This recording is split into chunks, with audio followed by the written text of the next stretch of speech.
The second principle that animates the left is group justice rather than individual justice. There's another name for group justice, that's social justice. Social justice, you should understand, is actually evil. Social justice, when people say it, it's an actual evil. Because anytime you put a modifier in front of a term that is inherently good, you turn it into a perversion of itself. So correctness, right? If you are correct, there's truth and there's something false, you are correct. Once you add political in front of that, you're not talking about truth and falsity anymore. You're talking about if you say the wrong thing, you get shot. Which is why, by the way, political correctness was a term that was coined by Mao. It was. Political correctness comes straight from the Maoist handbook. And the same thing is true of social justice. Justice is a good. You do something, it's either good or it's bad, and you get what you deserve. That's what justice is. Add social in front of that, and you're inherently saying injustice is better than justice. Because whether you are guilty or whether you are innocent is irrelevant. If you're a member of a group, then you must pay the price for something that you didn't do.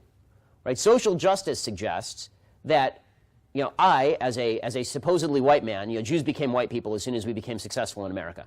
I, as a white man, I'm responsible for paying slavery reparations, for example, in the name of social justice, even though all of my ancestors were busy getting killed by Cossacks in Russia at the time that slavery was taking place. And less than 5% of white Americans alive today have ancestors who ever held slaves. Every white person in America, though, has to pay because of group justice. How is that just? It's not. But it's group justice. It's social justice. And valuing the collective, valuing people in terms of groups rather than individuals, is how you get to the point where murder in the name of the collective is okay. All you have to do to see this is just compare the American Revolution, which was about individualism, with the French Revolution, which was about collectivism.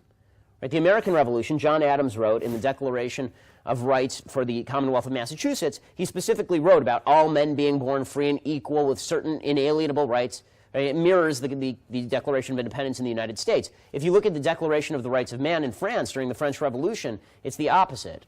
The 1789 Declaration of the Rights of Man says, the principle of all sovereignty resides essentially in the nation. No body nor individual may exercise any authority which does not proceed directly from the nation. It says law is the expression of the general will. So the collective always rules the individual. The group always rules the individual. And because the group always rules the individual, and because the group is always, this is a very utopian view of the world. Because, see, the left doesn't believe in individual justice or that it can be achieved, but group justice can be achieved.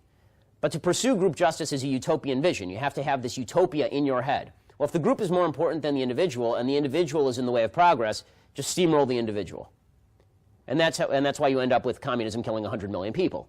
Because the bottom line is that if you are seeking equality of outcome on a group level, and somebody is an outlier, well, they're standing in front of the machine, and they have to go. Individuals are either tools of the regime or they are obstacles to the regime.